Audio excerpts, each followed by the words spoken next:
the cameras caught something nobody expected. Dwayne Johnson stepped onto that red carpet, looking different. Not just older, but smaller. The superhuman physique that defined him for decades had visibly changed. For a man who built an empire on being indestructible, this moment felt symbolic. The armor was cracking, and once you notice the first crack, you start seeing them everywhere. For over 20 years, Johnson sold the world a story. Wake up at 4 a.m., hit the gym, work harder than anyone else, stay humble, and you too can achieve greatness. He wasn't just an actor or a wrestler. He was proof that good guys could finish first. While other celebrities imploded under scandals, he remained untouchable. The safe bet, the guy who never said the wrong thing, never caused problems, never let the mask slip. But something shifted. And when it did, the whole carefully constructed image started collapsing in on itself. This isn't a story about one controversy. It's about what happens when authenticity becomes a performance. When the person playing the hero forgets they're still human, and when Hollywood's biggest star discovers that even perfect images eventually shatter. Johnson was wrapping up filming on The Fate of the Furious when he decided to blow up his own reputation. Instead of the usual behind-the-scenes gratitude posts, fans got something else entirely. A public call-out. Johnson went after his male co-stars, labeling them unprofessional and calling them candy asses for the entire world to see. The target?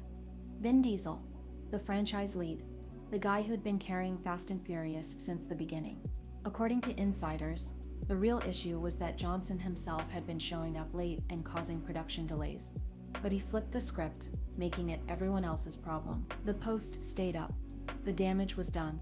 At the time, people gave him the benefit of the doubt. Everyone's allowed one slip up, right? A moment of frustration that got away from him.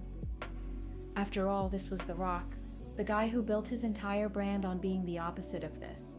The humble giant who respected everyone. Except, it wasn't just one moment. It was the beginning of a pattern that would take years to fully reveal itself.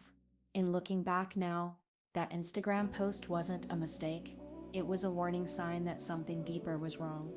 The image and the man underneath were starting to separate. Here's where things get uncomfortable. Joe Rogan said what a lot of people were thinking, but nobody wanted to say out loud. After the Liver King got exposed for lying about his steroid use while selling supplements in an ancestral lifestyle, Rogan turned his attention to Johnson. The message was clear: The Rock should come clean right now. Rogan's logic was simple. There's no way someone maintains that level of size and conditioning at 50 years old naturally. The body doesn't work that. And when your entire brand revolves around fitness and showing people what's achievable through dedication and hard work, you have a responsibility to be honest about how you got there. Johnson has maintained for years that he only experimented with the stuff when he was 18.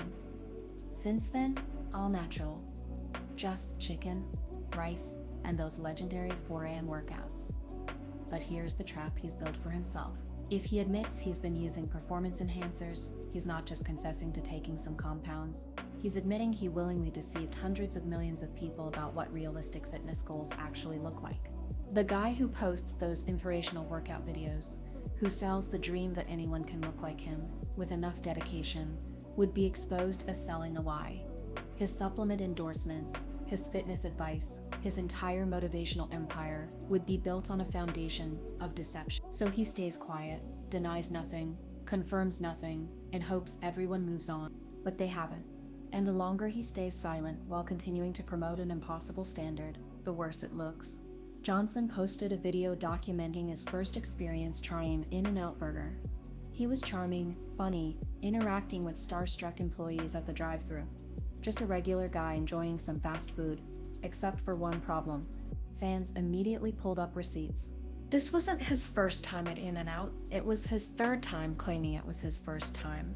In 2017, he posted about picking up burgers for his family, saying he'd never been before. In 2022, he made an entire video about trying In-N-Out for the very first time, complete with his tequila brand placement. And now here he was again in 2023, running the exact same play. Reddit exploded. The post that went viral said it perfectly. This guy is basically a walking billboard. He's the type of entertainer that's selling a persona, not himself. When fans called him out, Johnson edited the caption. His excuse? He totally forgot about the previous visits. Sure, because who could possibly remember trying one of California's most iconic burger chains multiple times? It's such a small, stupid lie. That's what makes it so damaging. There was no reason for it, but it revealed something crucial about how Johnson operates. Everything is content. Every interaction is calculated for engagement. Even a trip to get burgers becomes a marketing opportunity. Authenticity be damned. And once people see through one lie, they start questioning everything else. Johnson spent 15 years waiting to play Black Adam. When he finally got the chance in 2022, he didn't just want to star in a movie. He wanted to reshape the entire DC universe around himself, and he almost pulled it off. Behind the scenes, Johnson was making moves that would have made a corporate raider proud. Despite Black Adam being the main antagonist to Shazam in the comics, Johnson pushed for separate origin stories. Then he went further, essentially removing any connection between the characters entirely. Throughout Black Adam's promotion, he kept calling his character a dark Superman, completely ignoring the Shazam connection. Then came the real power move. Johnson orchestrated Henry Cavill's return as Superman for a surprise cameo. Not Shazam, who by all comic book logic should have appeared. Superman. Johnson personally lobbied studio heads, went over the DC Film Division president's head, and got Cavill back despite internal opposition. Why? Because Johnson was building his own DC empire. He reportedly met with the Warner Bros. Discovery CEO about taking control of the film division. His plan was transparent: make Black Adam the center of everything, position himself against Superman, and gradually take over creative control of one of Hollywood's biggest franchises. The plan collapsed spectacularly. Black Adam needed to make around $600 million to be profitable. It barely scraped together $39 million worldwide. The budget had ballooned to $35 million after reshoots. It was a bomb. And when James Gunn and Peter Safran took over DC Studios just days after Black Adam's release, they immediately scrapped Johnson's entire vision. Cavill was out. Black Adam was shelved. The empire Johnson tried to build crumbled before it even started. What's wild is how blatant it all was. Johnson used Cavill as a pawn, convinced him to fire his manager and come back as Superman, then watched it all fall apart when the movie didn't perform. Cavill was left humiliated, the DC universe was left in shambles, and Johnson, he quietly unfollowed the Black Adam and Warner Bros. Instagram pages and moved on like nothing happened. You'd think after the Black Adam disaster, Johnson would take a step back. Instead, he returned to WWE and immediately repeated every mistake that destroyed his movie career. Only this time, the fans weren't having it. The setup was perfect. Cody Rhodes had spent 2 years building toward a championship match against Roman Reigns. Rhodes had left WWE, proved himself elsewhere, returned with massive fan support, won the Royal Rumble, and was finally getting his shot at finishing his story by winning the title his father never did. The fans were completely invested. Then Johnson showed up. According to multiple reports, he pushed super hard to take Rhodes' spot in the WrestleMania main event. Some sources claimed he was trying to save WrestleMania after CM Punk got injured. Others believed he was going to push for this regardless, since his $30 million TKO stock deal was contingent on hitting certain milestones, including a return to the ring.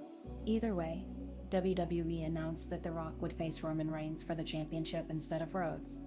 The backlash was instant and brutal. The announcement video became the most disliked in WWE history. Johnson's Instagram following dropped by hundreds of thousands. Fans launched a movement demanding Rhodes get his spot back.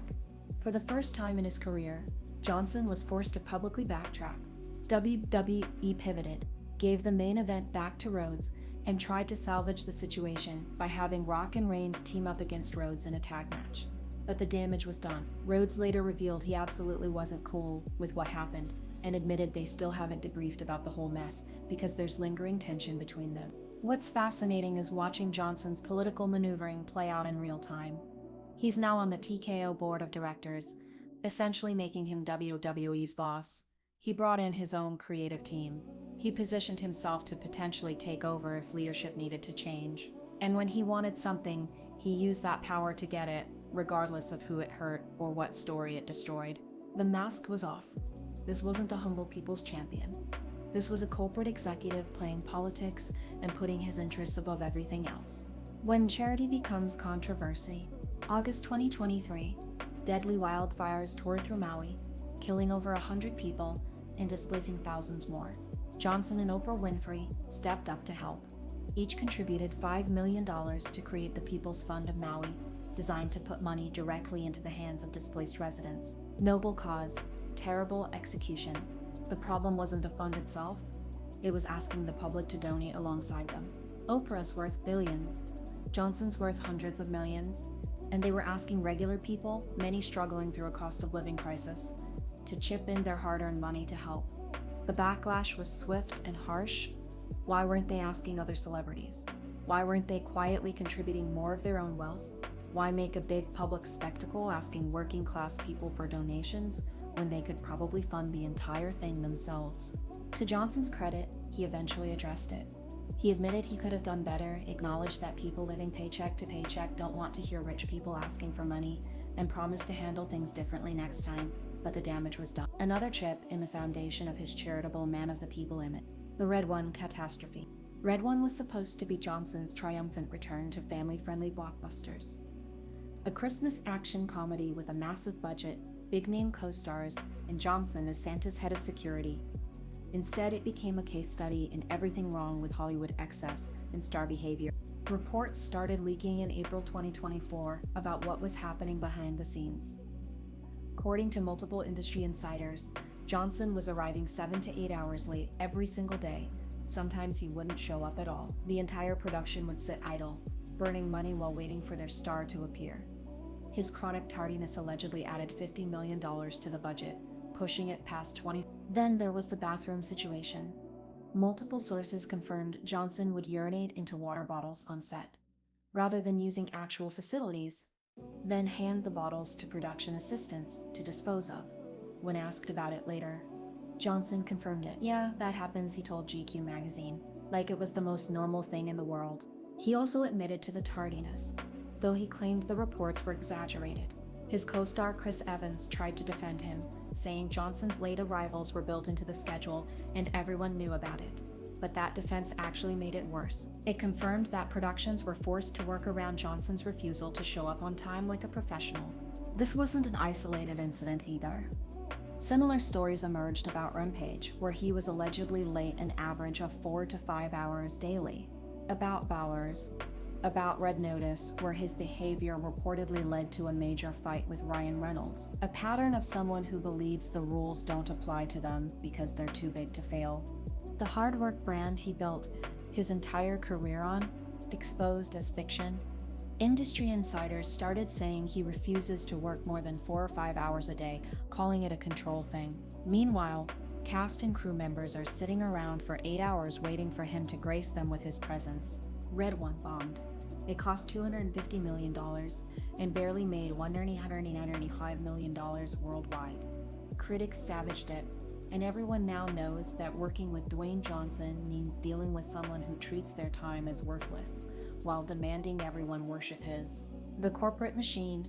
There's a moment on the Joe Rogan podcast where Johnson accidentally reveals how deep the conditioning goes. He talks about his wrestling days, when Vince McMahon and WWE management would constantly tell him to keep smiling no matter what. Ignore the negative reactions, just smile through it. Project gratitude even when you don't feel it. Johnson describes years of being told to ignore his gut instincts and just maintain the character. To never break, never show cracks, always be on, and he learned that lesson so well that he couldn't turn it off.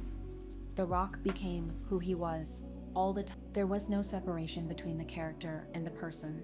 That's the tragedy here. Somewhere along the way, Dwayne Johnson disappeared entirely. What's left is a carefully managed brand that exists to make money, a corporation in human form that's optimized every interaction for maximum engagement and profit. The authentic guy who connected with people is gone, replaced by a walking billboard who can't even remember which lies he's already told. And once you see it, you can't unsee it. Every Instagram post becomes suspect.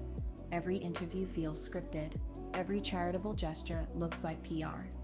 The guy who built his career on being real and relatable has become the most artificial person in Hollywood. What comes next? Johnson's at a crossroads. He's still getting paid massive amounts of money, still landing major roles, still technically one of Hollywood's biggest stars. But the cultural capital is evaporating fast. People see through the act now.